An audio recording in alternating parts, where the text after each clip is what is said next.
Bonjour, je reviens sur YouTube et la vidéo que je vais faire, elle est recentrée sur l'assassinat de Kennedy. Alors, c'est un micro-domaine, c'est-à-dire que je ne vais pas parler des commanditaires, je vais parler d'un problème technique sur l'assassinat de Kennedy, puisque il y a quand même pas mal d'émissions de séries télé où on aime bien les enquêtes policières, les choses précises sur les meurtres et ce genre de choses. Et avec l'assassinat de Kennedy, c'est tout à fait propice à ce genre d'observation. Donc on va parler du fameux Roscoe White. Qui était le fameux Roscoe White dans l'assassinat de Kennedy? Alors, pour parler déjà de cette histoire-là et d'un des supposés assassins de Kennedy qui était sur le Grassy Knoll et qui donc n'est pas Lee Harvey Oswald et qui serait le tueur sur le tertre herbeux en face de la limousine de Kennedy, qui serait responsable du tir à la tête, il faut déjà situer l'endroit.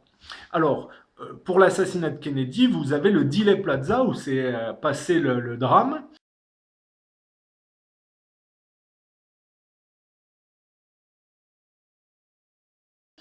Sur le Dealey Plaza, admettons que je sois Kennedy et que la voiture va dans ce sens. Sur le côté droit de Kennedy, vous avez un terre-terre-breux avec un muret blanc et une palissade en bois.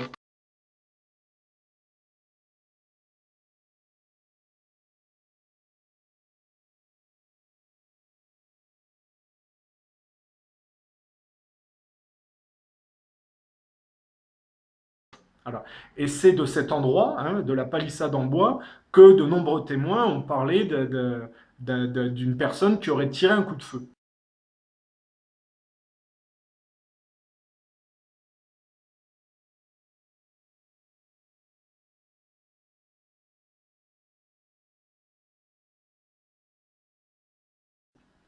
Donc le fameux Roscoe White serait situé à cet endroit. Euh, Déjà, il faut comprendre que les journalistes sont des menteurs et des manipulateurs. Pourquoi?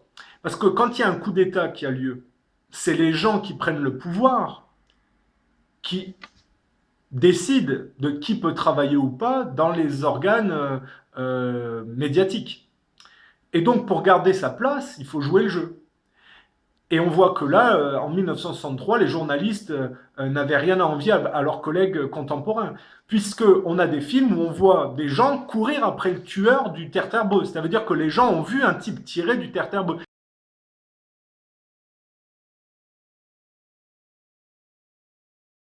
Et ça n'est pas contestable, parce que, excusez-moi, mais les gens ne courent pas après un casoar, d'accord? Il y a un président qui vient de se faire assassiner, et il n'y a aucune raison que les gens se dirigent sur le terre-terre-breux derrière la palissade pour attraper quelqu'un sans que cette personne soit impliquée. Was known simply as the Babushka Lady. I had President Kennedy right in my zoom lens. You know, I could see Connally anytime. He's a Texan, right? Appreciate him, love him, he's great, but I wanted to see the president. In the carnival atmosphere surrounding the motorcade, there was no indication of the danger lurking seconds away in Dealey Plaza. When I first heard a noise, I was not aware that that was a shot being fired. And maybe perhaps that's why I continued to film, because I thought it was a backfire or a firecracker. I mean, I wasn't used to being around guns. I did not realize that those were shots until I saw in the frame of my camera President Kennedy's head come off, the back of his head. Then I realized that that was a shot. I don't know how many I heard. I know where I thought the shots came from. Was the picket fence area around that large tree somewhere on the other side of those steps, but in the picket fence area. There was a figure there and there was smoke there. I will always believe that the man that shot President Kennedy was standing somewhere in the picket fence area. After the assassination, Beverly was contacted at work by FBI agents who took her undeveloped film and promised to return it within 10 days. She has not seen it since. From the position that I was filming, I had the best shot of the assassination, and probably the only one that had a real good shot of the grassy knoll. And probably would be a lot of unanswered questions answered if my film could be found. Donc je vais mettre la vidéo des gens de la foule qui courent vers le terre-terre-bœuf pour attraper le tueur. Alors derrière le terre-terre-bœuf, quand vous voyez, il y a la voiture de Kennedy passe sous un pont. Mais sur le pont, c'est une voie ferrée. Hein. De l'autre côté du terre-terre-bœuf, il y a une voie ferrée avec un parking et les trains, si vous voulez.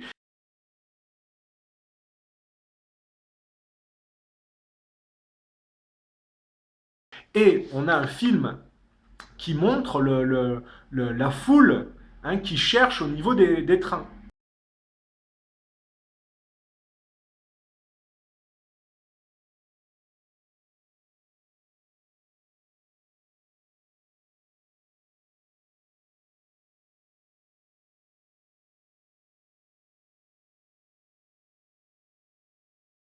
Et sur ce film, eh bien, on voit le fameux Roscoe White, c'est-à-dire un policier avec des lunettes de soleil qui, au lieu de fouiller comme son collègue derrière, là, dans le coffre d'une voiture, au lieu de fouiller, regarde la caméra inquiet. Ce qui est déjà suspicieux, parce qu'un type qui cherche un tueur, il ne regarde pas la caméra de manière inquiète. Alors, le Roscoe White, qui était un... Je vais mettre le descriptif de qui était Roscoe White.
On le retrouve sur la photo de Mary Moorman. Fortunately, a few feet to Beverly's left, Mary Ann Moorman in the dark coat took her picture a split second after the president had been fatally struck in the head.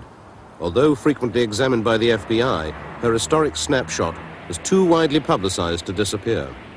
We know that the president's car was in the center. Its dramatic secret, however, has only recently been uncovered. After 5 years of intensive study of the Moorman picture by two researchers in Texas, Jack White and Gary Mack, there is at last convincing evidence of a gunman up on the grassy knoll.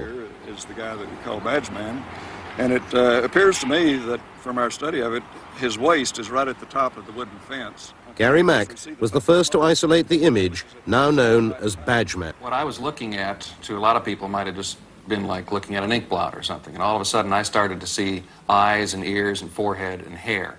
And little by little, the pieces of this image started to make sense to me.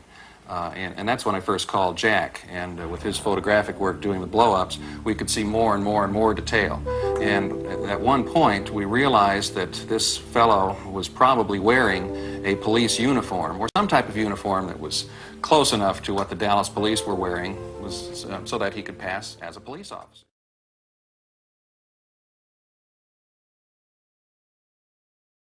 Then that means the witnesses were correct, and the researchers who have spoken of conspiracy for 25 years now were also correct. It means the Warren Commission was wrong.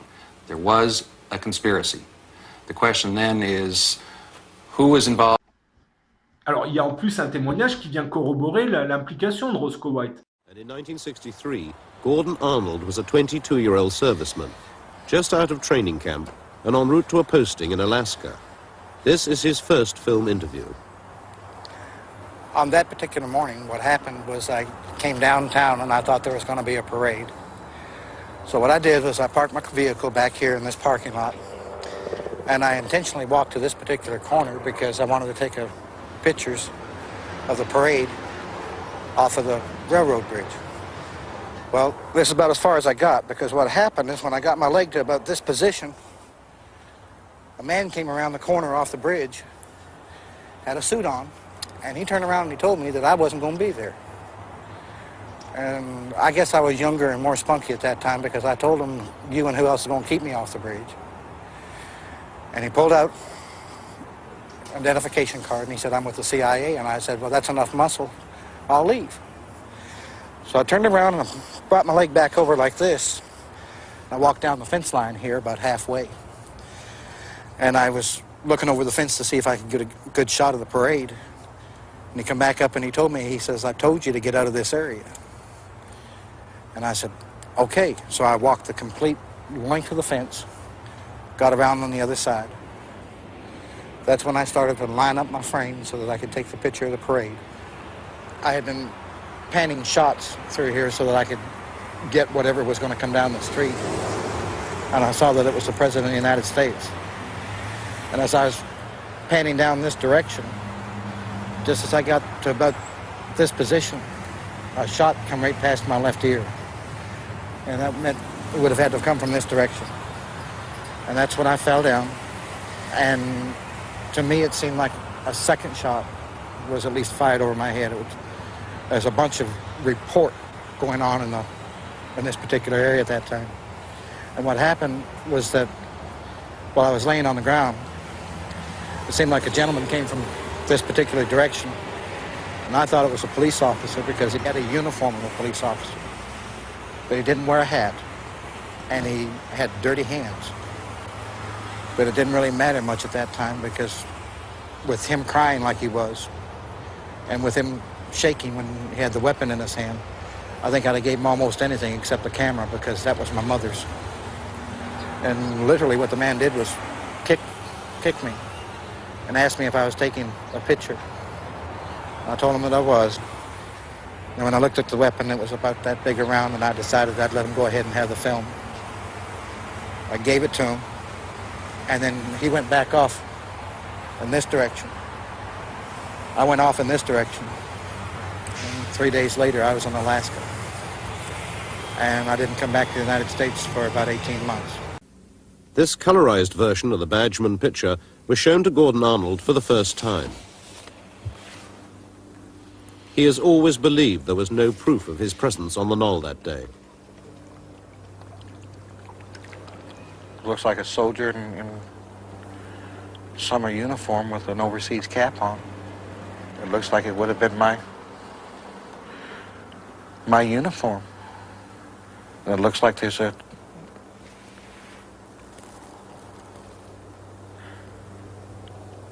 camera. Or there's something up in front of the face.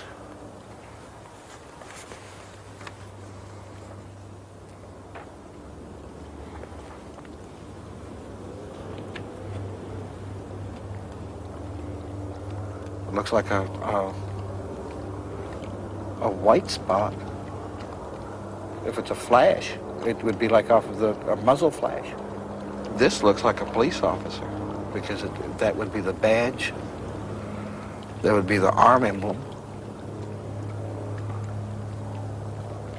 Would this fella back here be the railroad man I asked you about this morning? Because when I was walking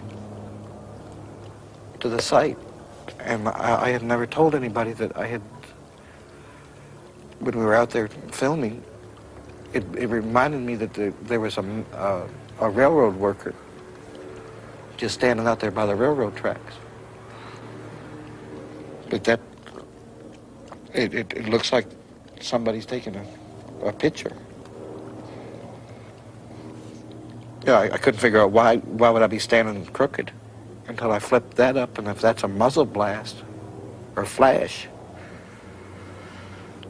then whoever's standing there would have been a fool to stand up straight. He'd been trying to get away from harm's way is what it boils down to. And that could very well be me.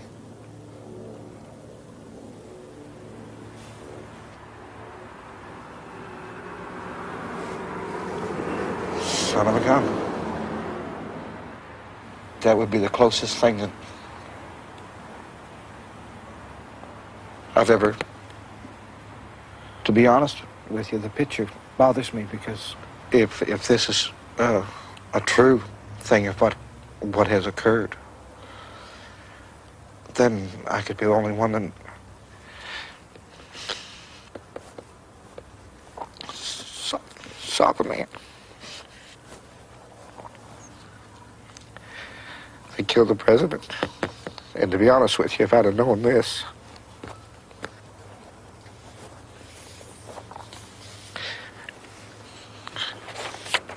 I wouldn't have given any interview.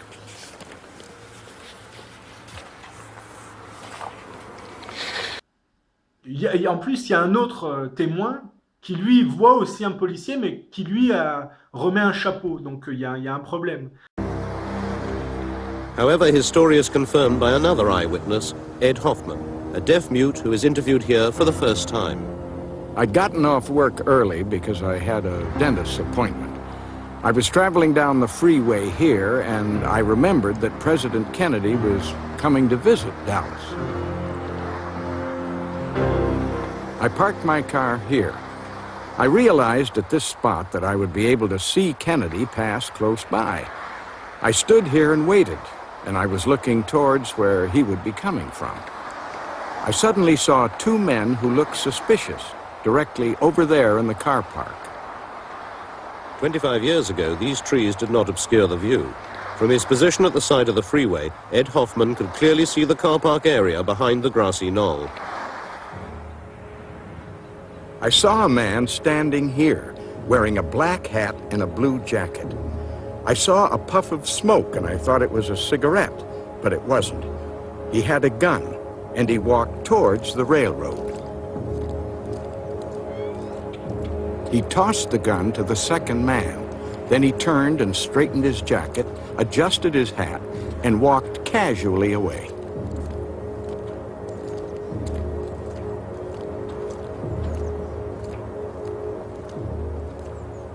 The man with the striped shirt, the railroad shirt, walked over to the electrical box with the gun. He took the gun apart. He put it in a toolbox.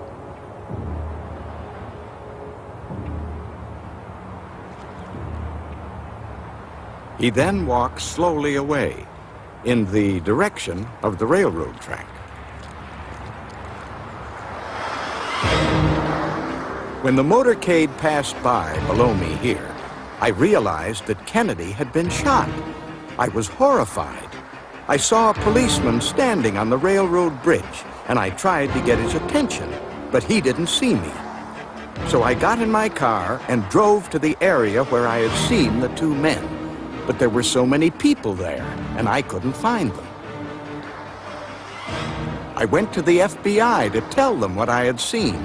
They didn't want me to say anything. They offered me money to keep quiet. They didn't understand that it was more important for me to tell them what I had seen. It was hard for me to communicate with them. I do feel that the two men I saw were working together, and that the one with the gun behind the fence was the man who shot President Kennedy. C'est que si Roscoe White est l'assassin, lui, il porte pas de chapeau. Donc il y a des témoignages qui se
Bowers, what is your present occupation? I'm Vice President of Lockwood Meadows Incorporated, which is a real estate land development company. And where were you employed on November 22nd, 1963? At that time, I was employed as a tower operator for the Union Terminal Company. And where were you at about 12:30 that day?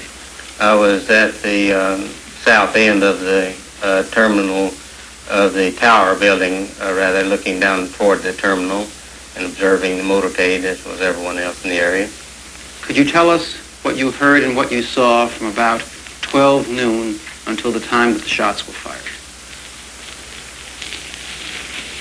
Well, for some time that morning, since perhaps 10 o'clock in the morning, we had the area pretty well sealed off, and the policemen had been stationed on the triple underpass as well as other strategic corners in the area, so that there was very little traffic moving into this area at this time. This is a dead-end area which is used primarily for parking. After 11 or 11:30, there was practically no movement in the area whatsoever. However, about 12:10, give or take 5 minutes, there was a car which entered the area and probed around for some time. This car was a 59 Oldsmobile station wagon with a out-of-state license. It was muddy, as if it had just come in off of the road from some area where it was a red sandy area. It was occupied by one male who spent 3 or 4 minutes in the area looking it over, and then, as he found out, left by the entrance, which is the only way in and out of the area at that time. Not too long after that, perhaps 5 or 6 minutes, a car of a totally different description, also occupied by one male, entered the area. Now, this man performed a similar action, and he toured down around the area, probing to examine the exits, and seemed at one or more occasions to have a mic or something resembling such an instrument up to his face. Just a few moments after that, the third car came into the area, and these were the only 3 cars that entered this area during this specific period. The third car was a 61 or 2 Chevrolet. This car was muddy all the way up to the windows, as if it had just come in off the road. It had an out-of-state license identical to the first car of the series, and it also had political stickers on it, which were not only for the same candidate, but were identical in nature and color, so that they appeared to have been from the same group. This car was occupied by one male who spent a little bit more time in the area than the others, and probed down by the side of the tower where I was located. I could not state that these cars left the area entirely, because after they got back onto the extension of Elm Street in front of the school depository building, they were lost to my vision, so that they could have remained very close by. Immediately after the shots were fired, of course, was mass confusion, to put it mildly, but the area was immediately sealed off by I would say at least 50 police within 3 to 5 minutes. The first one to appear on the scene, other than those who, of course, who were standing around, including 2 on top of the triple underpass, was one who rode a motorcycle up the incline coming up from the lower portion of Elm Street, and he rode perhaps 2/3 of the way up or more before he deserted his motorcycle. At the time of the shooting, in the vicinity of where the 2 men I've described were, there was a flash of light, there was something which occurred which caught my eye in this immediate area on the embankment. And what this was, I could not state at that time, and at this time I could not identify it, other than there was some unusual occurrence, a flash of light or smoke or or something, which caused me to feel like something out of the ordinary had occurred there. In reading your testimony, Mr. Bowers, it appears that just as you were about to make that statement, you were interrupted in the middle of the sentence by the commission counsel, who then went into another area. Well, that's correct. I was there only to tell them what they asked, and so that when they seemed to want to cut off the conversation, I felt like that was, as far as I was concerned, that was the end of it. Mr. Bowers, how many shots did you hear? There were 3 shots, and these were spaced with 1 shot, then a pause, and then 2 shots in very close order, such as perhaps almost on top of each other, while there was some pause between the first and the second shots. Did you tell that to the Dallas police? Yes, I told this to the police, and then also told it to the FBI, and also I had a discussion 2 or 3 days later with them concerning this, and they made no comment other than the fact that when I stated I felt like the second and third shots could not have been fired from the same rifle, they reminded me that I wasn't an expert, and I had to agree.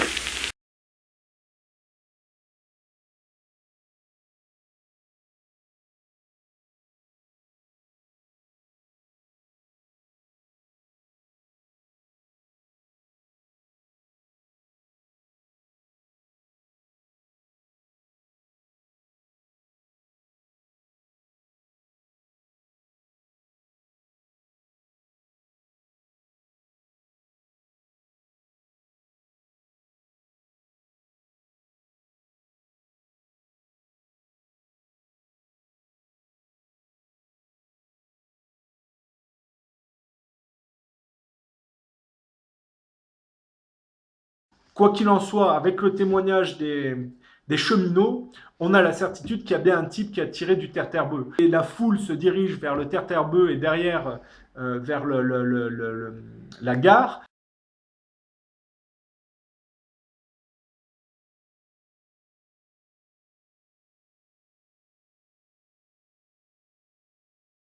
De nombreux témoins parlent d'un type derrière le terre-terre-bœuf.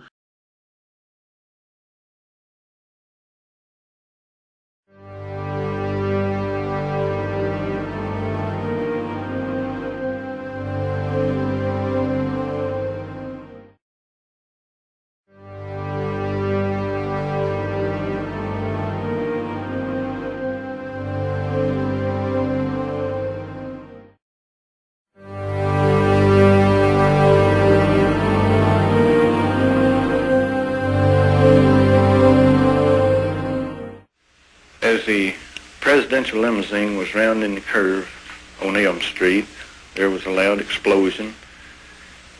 At the time, I didn't know what it was, but it sounded like a loud firecracker or a gunshot.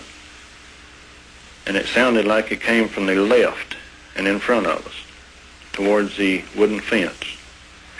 And there was a puff of smoke that came underneath the trees on the embankment. I was talking with a patrolman Foster at the time, and as soon as we heard the shots, we ran around to the wooden fence.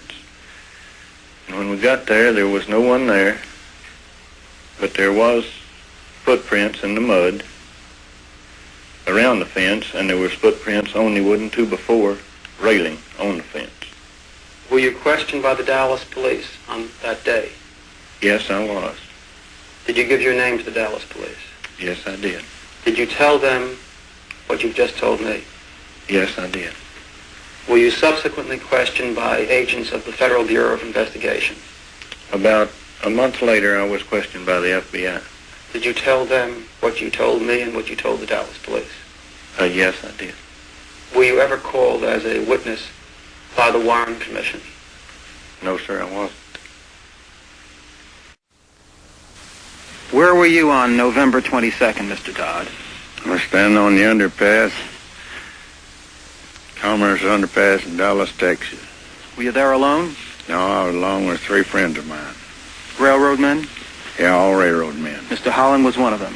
That's right. And did you see anything which might indicate to you where the shots came from? Well, we all four seen about the same thing. As the shots, the smoke came from behind the hedge. Did you look in any particular direction when you heard the shots? Yes, I looked over to where I thought the shot came from, and I saw a puff of smoke still lingering underneath the trees in front of the wooden fence. Is this the exact spot you were standing on November 22nd, Mr. Holland? That's correct. This is the exact spot that I was standing November the 22nd, waiting for the parade. And where did you hear that third shot come from? Right over about 20 or 30 feet from the other end of that little picket fence. And where was the smoke that you saw? It drifted right out underneath those green trees, those two trees. From behind the fence? From behind the fence. It kind of hung there just like for a few seconds, long enough that you could see that it was and then what puff of smoke. And then what'd you do? Immediately after the president's car came underneath this overpass, four of us broke a run around this fence to find out if we could see anybody leaving the area. Can we walk this way now that you went on the 22nd? No, we can walk that way right now. Fine. We were trying to see what we could see, and this was the direction you walked on the 22nd? This was the direction. I made this right turn.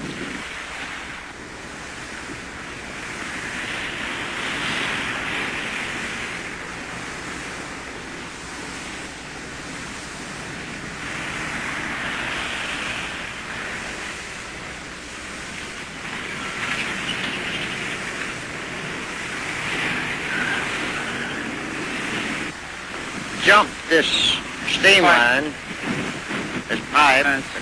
One man right behind me jumped, and another one jumped right on top of him.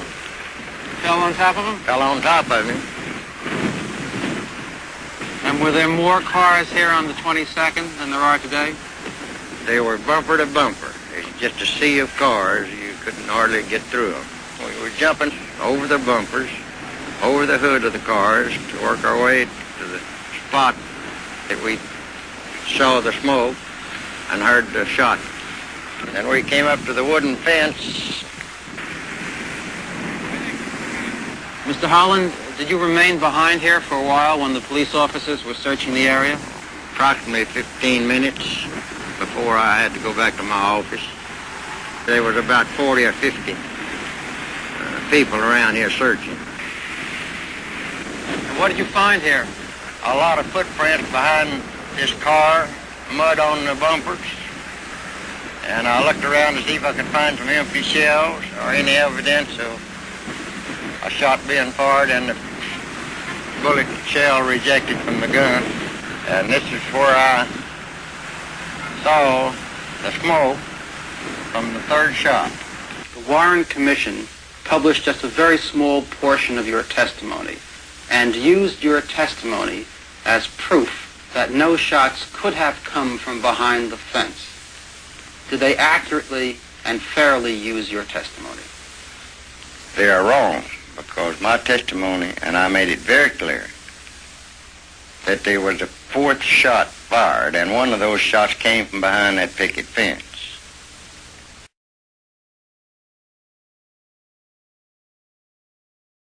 I just saw smoke coming out, and a motorcycle stolen leap off his machine and go up towards that smoke that come out from under the trees on the right-hand side of the motorcade. It looked like a little haze, like somebody had shot firecrackers or something like that. Could you tell me how many shots you heard? More than three. Where you thought these shots came from? Yeah, they come from a tree to the left. Well, was there anything that actually led you to believe that the shots came from there? Yeah, smoke. You saw smoke? Sure did. Could you tell me exactly where you saw the smoke? Yeah, in that tree.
you were sitting on November 22nd, Mr. Price?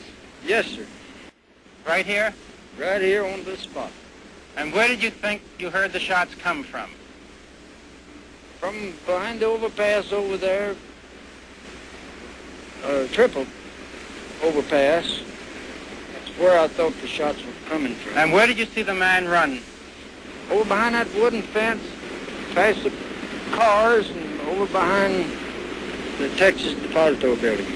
Did you give that information to the Dallas Sheriff's Department on the very day of the assassination? Yes, I did. I'd say in about 30 minutes after the assassination. Were you ever called as a witness by the Warren Commission? No, sir. No, sir. Toute la complexité, c'est de savoir s'il n'y a pas des fausses pistes pour déterminer si c'est derrière le muret blanc, derrière la palissade ou quoi qu'est-ce. Parce que il faut bien comprendre que le film de Zapruder ne peut pas être pris en preuve, parce qu'il a été retouché par les services secrets afin de maquiller en réalité la provenance des tirs. Donc, si vous voulez, il y a une grosse opération d'enfumage à ce niveau-là. La seule chose dont on peut être sûr, à cause des films comme hors celui de Zapruder, c'est que la foule s'est dirigée vers le terre-terre-bœuf pour attraper un des tueurs, et que de nombreux témoins ont vu un type tirer. Le problème, après, c'est de déterminer à quel emplacement il était et qui c'était. Mais ça, vous allez me dire, c'est un problème, c'est un micro-problème, puisque là, on parle des assassins. Les assassins ne sont pas ceux qui sont la tête pensante. La tête pensante, on sait, j'ai démontré que c'était Lyndon Johnson au minimum. Voilà. Vous n'avez qu'à regarder les vidéos sur l'assassinat de Kennedy. En 1976, plus de 80% des personnes interrogées ne croyaient pas à la thèse du tireur isolé. Poussé par la pression populaire, le Congrès met sur pied une commission d'enquête parlementaire sur les assassinats. Oui, il y a bien eu un quatrième coup de feu, conclut la commission parlementaire dans son rapport de janvier 1979, en s'appuyant sur l'analyse des enregistrements effectués par des micros de la police de Dallas.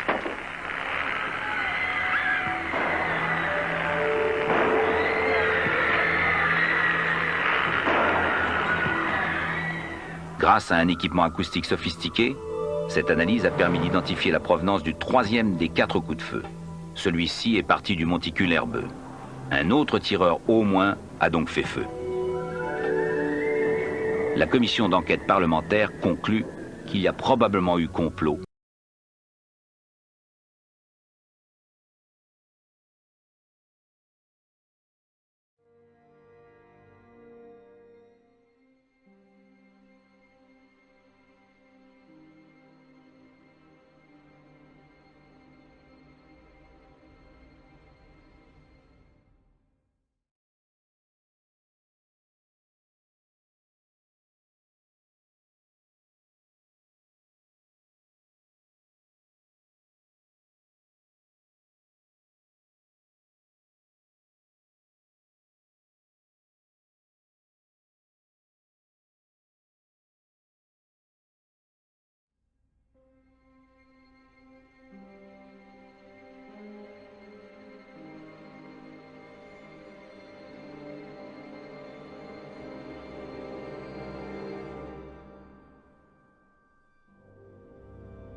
That film was shot by another amateur cameraman, Orville Nix, who was standing on the opposite side of the road to Abraham Zabruda.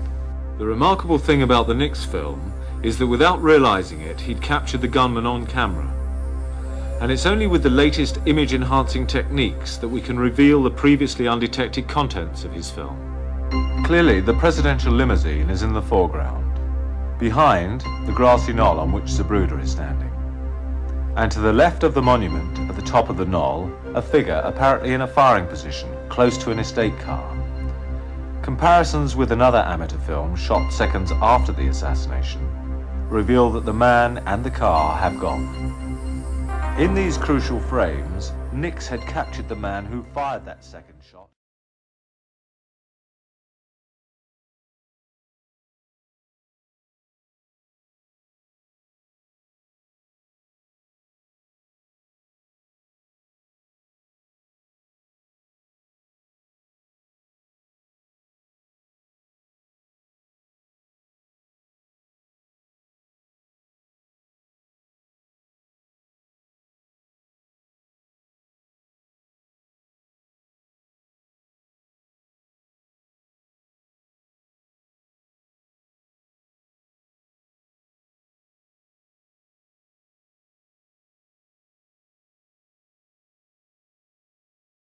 Well, Harvey had written in a memo at one point when he was running the executive action program that he wanted to use Corsicans. He thought wanted to use what? Corsicans. Yeah. As hitmen. Do you think it's possible that when he was in Rome that he might have recruited a Corsican assassin to kill Kennedy? Yes. It is possible. I mean, it's one thing to set yourself up in splendid isolation, and it's another thing to use that isolation as a tool, so that you're not an immediate suspect in the case of a capital crime. Right, because he was in Rome. Is that understandable? Yeah, Okay. Very.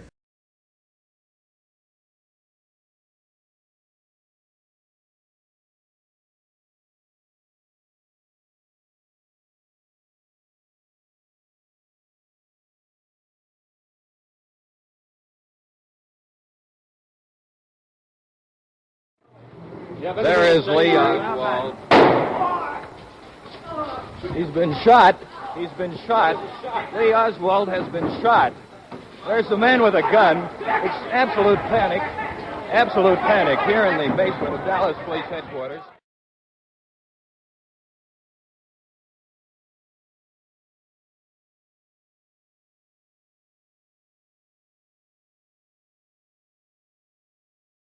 Jack, what's going about the hearing?